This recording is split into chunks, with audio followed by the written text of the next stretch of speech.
So, ladies and gentlemen, next up here is Dr. William T. Lewis. He's a nationally recognized diversity and inclusion thought leader, entrepreneur, executive coach, and has authored several articles. Most notably, he was one of three co-authors of the Historic Standards of Professional Practice of Chief Diversity Officers, published by the National Association of Diversity Officers in Higher Education. Dr. Lewis is a serial entrepreneur. He's also the co-founder of Coop Lou, a company dedicated to providing executive development and training to chief diversity officers. And he is currently the special consultant to the president of Forsyth Technical Community College for belonging, equity, and inclusion. And so we'd like to welcome one of our own, Dr. William T. Lewis, and I'll turn it over to you. All right. Thank you so much, Dr. Evans, for that introduction.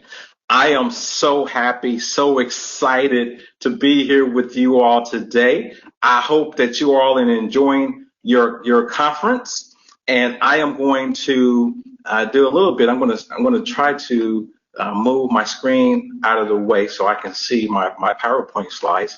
So I am looking forward to this opportunity. This is an opportunity to where we can get together. No matter our crisis, social distancing does not mean social isolation, right? And so we need to be able to engage with each other in all aspects. As human beings, we need to engage. And this offers us the opportunity to engage. And so I thank you all for being on the call and looking at this presentation and going through it with me. I only have a couple of slides, maybe 9 slides that I'm going to talk with you about. We're going to talk about this whole thing about creating a culture of belonging for student leaders, creating a culture of belonging for student leaders. I hope that you can see my slides there. And as we look at this creating this culture of belonging for student leaders, let me share with you a story. Just the other day, I was going through I was a participant of a Zoom conference. And so it could be a Zoom GoToMeeting, but it was a Zoom conference. I was a participant of a Zoom conference. And this was for higher education folks all over the country. Had about 200 folks on the call. And as we were going through the call, all of a sudden the screen was taken over. It was taken siege by random things on the screen. As pornography and random thoughts and random drawings and random comments in the chat box. And it just really was disturbing to me that people could be that mean and that insensitive in these horrible times. And so I was like, my goodness, I just could not believe it. And so I just had this as I looked at that screen, I just had this look on my face. I was like, my goodness, I could not believe what I was seeing on the screen. And I had this disgusted look on my face. Creating a culture of belonging is not about creating chaos. It's not about creating pain. It's not about creating fear. And so right now, my challenge to you as student leaders, as you engage with your colleagues, as you engage in this virtual space, in this virtual world that we're engaging in, please do not be complicit. If you know a colleague, if you know a friend, if you know your peers who are Zoom bombing, who are doing these other horrific things, I'm going to ask you to call them out on it. That's perhaps the first thing that we can do when we're talking about creating a culture of belonging, is calling out the negative action, calling out that behavior that goes counter to belonging, that behavior that goes counter to acceptance. If we do not call it out, then we're complicit. If we do not call it out, we're just as guilty as those who are doing that type of work. So that was my challenge to you today, is to call it out. So this is what we're going to do today. So I'm going to share with you some baseline definitions, as it relates to diversity, inclusion, equity, belonging. And then I'm going to give you a couple of tips from my experience as it relates to how do you do that? How, as a student leader, how do you create a culture of belonging on your campus? And especially in these times where have been moved and shifted and shuffled around, and we're now in this online environment, right? So that's what we're going to do. That's what we're going to spend our time today, is going through some definitions, and then I'm going to give you some practical tips. All right? Are you ready? All right. Let's first start with this definition of diversity. And I am sure that all of you have defined diversity, if you will. So if you wouldn't mind, take a few minutes if you can. If you have pen and paper, I would like for you just to take a moment and define diversity. You have this on screen, but define diversity. I'll give you a definition as well. But if you could take and for a moment define diversity. So you've written down for yourself the definition of diversity. And you have on the screen, and this screen says that diversity is a culmination of all of our individual demographics. A lot of times when we hear the word diversity, we tend to only think about race, gender, and sometimes sexual orientation and sexual identity and expression.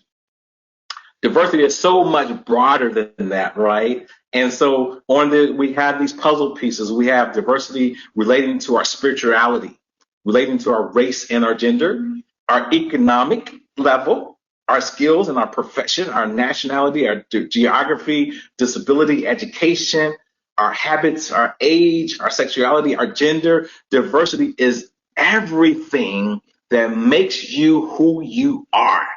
Right? And so that's what diversity is all about. So when we think about diversity, it's not just about one group. It's about all of us and everybody. It doesn't matter your race. Oftentimes, I would hear people say, well, that diversity thing is just for black folks, or it's just for women, or just for LGBTQ plus. No, diversity is for everyone, everybody.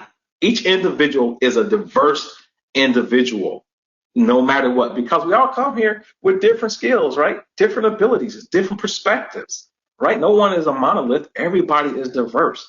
And so diversity, a definition for diversity, if you're writing this down, is diversity is the culmination of all of our individual demographic characteristics. That's what diversity is. It's a fact. We're all diversity. It's just a culmination of all of our skills and experiences. Okay? So that's the definition of diversity. Now let's go to another definition, which is inclusion. Right for a moment, write down what you believe your definition for inclusion is, and I will offer you a definition as well. All right. What is inclusion? So inclusion, and sometimes people believe that diversity and inclusion are the same. They believe if we have a diverse environment, we have an inclusive environment. That is not the case. That is not the case. The inclusion is something that is intentional. Diversity is a fact. Inclusion is an intentional action, right? In order to have inclusion, you must be intentional. So when you get all those diversity people, you get everybody in the room, right? Think about like this, going to a dance. I've heard this before. Going to a dance. When we go to the dance, right, you have people in the dance, in the room, the dance floor is diverse. There's a lot of people there. Some would argue that inclusion is being invited to the dance. And yes, there is an intentional action. Inclusion is being invited to the dance. But I would also say that inclusion is being invited to dance, right? So you could be invited to the dance and be included, but you're not fully included unless somebody asks you to dance, unless somebody takes the initiative to ask you to dance. So inclusion is all about taking the initiative to reaching out to others who we ordinarily don't engage with and invite them in. As student leaders, it's not enough just to be diverse. As student leaders, we have to begin to reach out to all of our colleagues on campus, to our colleagues who come to campus every day, to our colleagues who we don't see that often, to our colleagues who are only taking classes online, to our colleagues who are in different locations, to our colleagues who have disabilities. We have to reach out to all of our colleagues and invite them to be a part, to invite them to engage, right? That's what inclusion is all about. All right? Let's go to I love this one, this next definition of belonging. So diversity is a fact, right? Inclusion is an intentional action, and belonging is a feeling. Belonging is a feeling. We want people to, when you want to feel like you belong, it's the culmination of all three of those definitions, right? And so it's a fact that we're all diverse. It's being intentional with including everyone. And now it's saying, hey, you know what? I want to create this feeling where you belong. As college leaders, as student leaders, you have to create this notion of belonging, right? We cannot stop with diversity. We cannot stop with inclusion. We have to go to belonging, right? I belong here. You belong here. When you walk on your college campus, do you feel like you belong? Do you feel like your faculty, your staff, your administrators, and your student colleagues make you feel like you belong? Let me tell you something. When you feel like you belong, think about a time where you belong to something, where you felt like you belong to something. If you were part of an athletic team, or if you were part of the chess club, or whatever it was, part of your church group, whatever it was, your family, where you felt like you belong. Think about those feelings. Think about the emotions that you gain. Think about the relationships that you develop. Think about your commitment to that organization, to that entity when you felt like you belong. That's what we have to create as student leaders, is a sense of belonging. When we do that, my goodness, our commitment goes up. Our productivity goes up. We're able to recruit more people into our organizations. We're able to recruit more people into our colleges. And we're able to retain people, and people begin to reach their full potential when they feel like they belong. That is very, very key, my colleagues. We got to make people feel like they belong. Now, there's another concept I want to bring to you, and that's this whole concept called equity and equality. Equity and equality.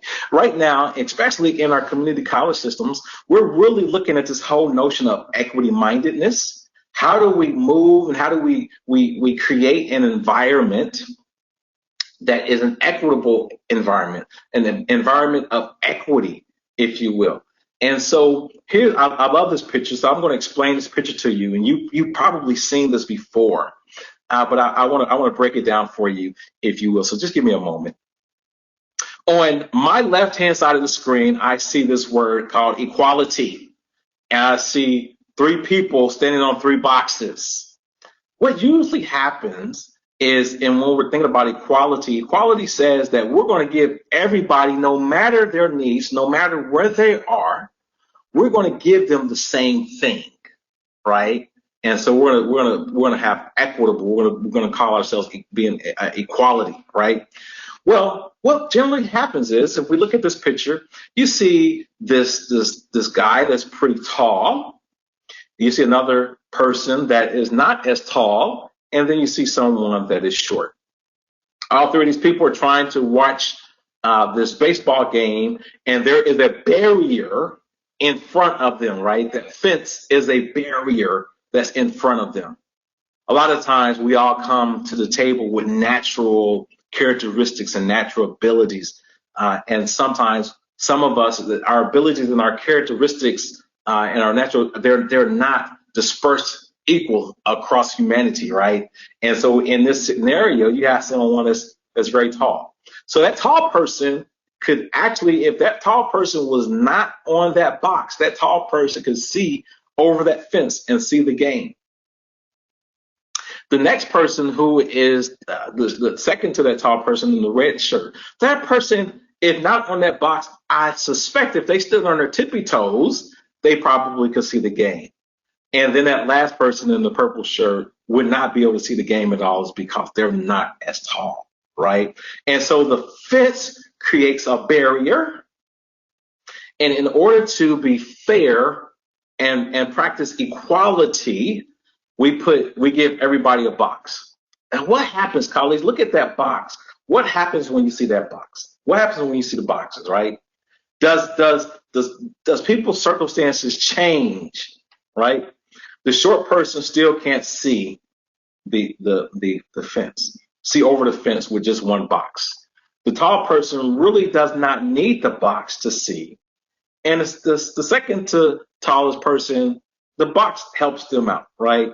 But essentially, in our quest for giving everybody the same thing and not taking anything away from anybody, we give everybody the same box, and we still, and many times, maintain the status quo, right? So I want you to think about this notion of equality. Sometimes equality can maintain the status quo. Now, what disrupts the status quo as student leaders? Think about this notion of equity, right? So when we think about equity, we're going to take on my right-hand side of the screen, you're going to see these three people, the same three people. The tall person, the next to tallest person, and then the shortest person of them all. But what do we see? The tall person does not have a box. Why? Because that person does not need a box. The person next to him has just one box, so that person can see the game. And then the shortest of the three has two boxes, right? Why do they have two boxes? So they could see the game, right? And so equality, this is what equity is. Equity says, I'm going to give you what you need in order for you to be successful. Now, if I'm tall enough, I do not need a box. I think, and this sometimes, colleagues, this is where some of my colleagues get frustrated a little bit, because they would say to themselves, well, it's not fair that someone got a box. It's not fair that everybody else got a box, but I didn't get a box. Well, we're not talking about this whole notion of fairness. We're talking about what's needed. We're talking about equity, right? And as a matter of fact, if you don't need a box, you don't need a box, right?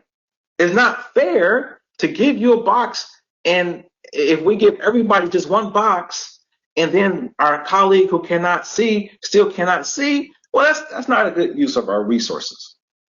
So let's look at this notion of equity, right? And look and say, what is it that the most vulnerable of us needs? And then how do we get that to them? That's a very, very key point that I want you all to recognize. Now, I'm going to tell you something else. Looking at this scenario, either equality or equity, tell me, think about, write down on the paper, what do you think is transformation, right? Think about this notion of transformation. Transformation is doing something totally different. It's impacting. It's a game changer. What will be a game changer in this scenario? In equality and equity, what would be the game changer? Think about it. There's a barrier in equality and there's a barrier in equity. What's the barrier? Look at the barrier, and then what will be the game changer? The game changer is if we remove the fence. Wow. Right? Remove the fence.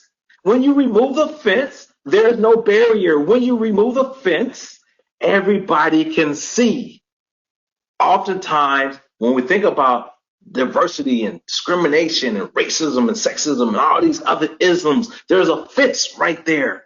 There's a barrier. Remove the fence. As student leaders, my challenge to you, when you continue to engage in this virtual space, when we're allowed back on campus, my challenge to you is to remove the fence. You're all going to see my dog here. My dog just jumped up on my lap, and sometimes when I get excited, he gets excited with me. And so you'll see my dog. He may be my co-presenter, if you will. And so you may also see me putting down, if you will. And so if you see me, my dog jump up there, he's going to be my co-presenter.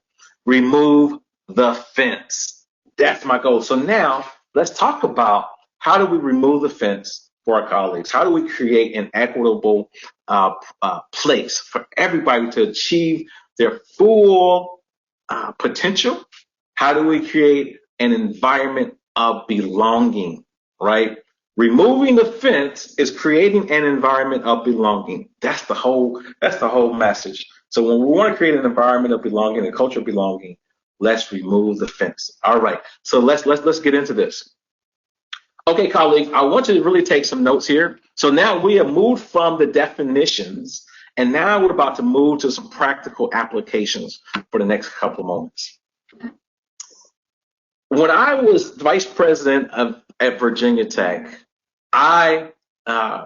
we had this whole notion called the principles of community. Now, the principles of community, they were established well before I got to Virginia Tech, but my job there at Virginia Tech was to begin to impact these principles of community. And so as we did the principles of community, there are three main components of principles of community: acknowledgement, acknowledge, affirm, and agree. So I believe when we're creating this whole culture of belonging, we should have these principles of community. We should develop, as student leaders, develop some principles that everybody could adhere to. And when you develop these principles will acknowledge past slights, past experiences of not being a culture of belonging. So it's really an acknowledgement of the past. In order to really move forward, we have to acknowledge that, hey, sometimes our campus, our college was not the most equitable. Sometimes we were not the most welcoming of experiences for some of our students. So we have to acknowledge that. Then we have to affirm our individual diversity. We have to affirm and we have to respect the diversity that comes to the table. Affirm people. It's great when you feel affirmed, when somebody says, I see you. It's great when somebody says, no matter who you are, I'm going to engage with you. Affirm our characteristics, affirm our individual uniqueness. Then we have to agree. And that agreement has to be based on some actions that we do. And so we have to agree that no matter what, we're not going to discriminate against you. No matter what, we're not going to allow your safety and your psychological well-being being harmed from biased behavior. So we have to acknowledge, we have to affirm, and we have to agree. My challenge to you, colleagues, is to develop some principles of community. So let me give you an example of what this could look like. And so you could say, and I'm just kind of thinking, Edward, just to give you a sense of what we did at Virginia Tech. So here's the acknowledgement statement. At Virginia Tech, we realize that our institution has not always been an institution that has treated people of color and diverse populations fairly and equitably and with respect. We acknowledge that we were an institution in our past that was not a welcoming institution. We affirm everybody's right to be their uniqueness. We affirm each person's dignity of diversity. We affirm everyone's authentic self. And we agree that based on our principles of community, we agree that we will not allow for discrimination. We will not allow for bias in no forms. We will not allow for people to be physically or emotionally harmed based on their individual diversity characteristics. Do you see what just happened there, colleagues? We did an acknowledgement, we affirmed, and we also agree. So my challenge to you is when you go back to campus, think about developing principles of community. And I am available to you to help you to support you in that regard, if you will. Something else that we did on campus is we did this whole notion called Strong Together. I shared this with students at Forsyth Tech when I met with the Student Government Association at Forsyth Tech. At Virginia Tech, we had our principles of community, but we also wanted to those principles have been in place for maybe 10 years or so. And so it was time for a restart, a fresh start, to think about them anew. And so we developed what we call our Strong Together campaign.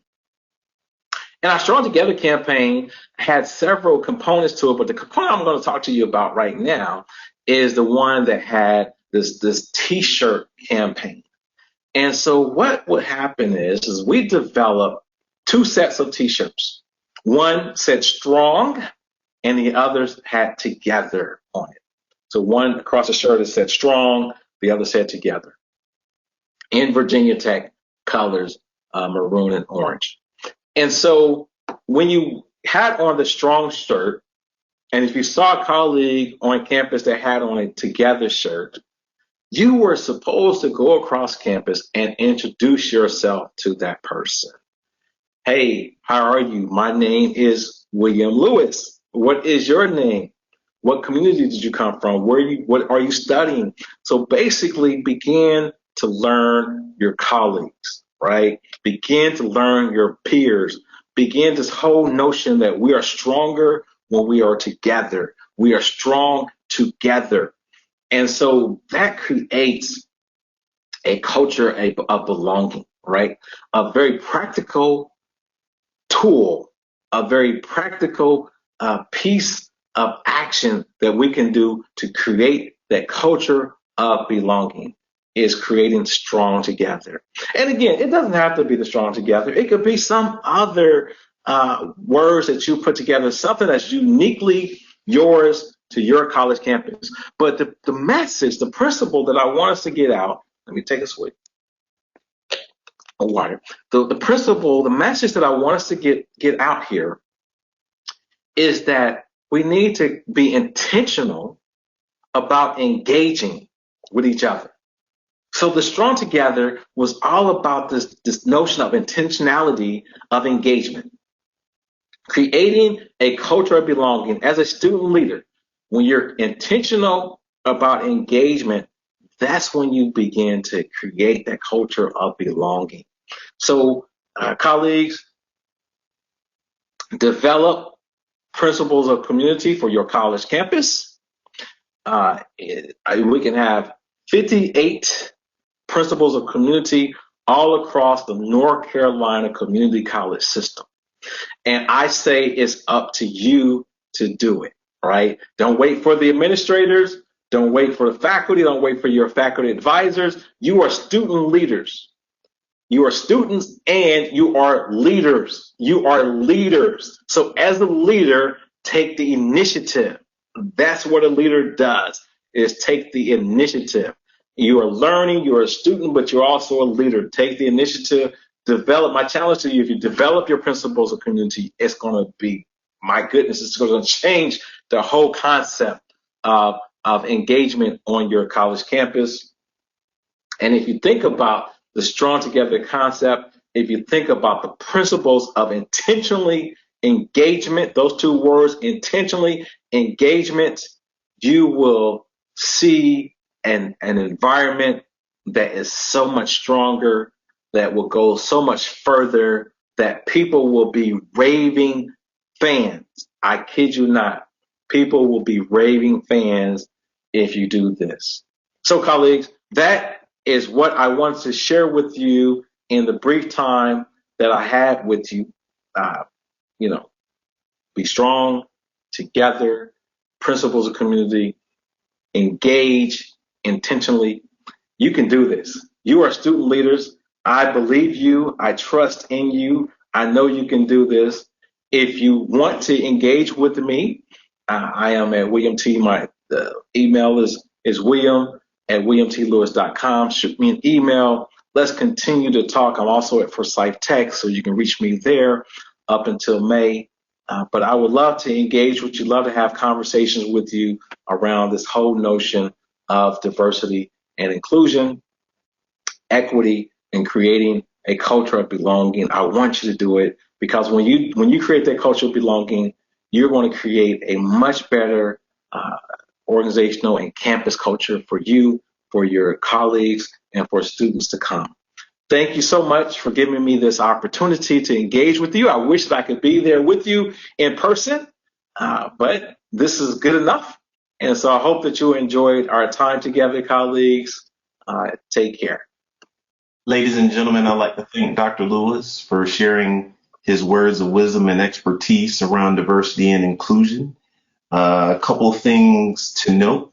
Our system does have a number of equity and inclusion activities taking place. There's a lot of training for faculty and staff, as well as programming that spans both in and out of classroom experiences for students. So this is definitely a topic that our system is continuing to work on to make sure that our campuses are a place where students feel that they belong. Our next presenter is Mr. Bob Coates. He's scheduled, I believe he is here. He's scheduled to begin at 11:30, so we'll give everyone a moment to take a stretch and potty break. And so feel free to go grab some more coffee or tea, whatever your beverage is of choice, and I'll see you here at 11:30. Thank you so much.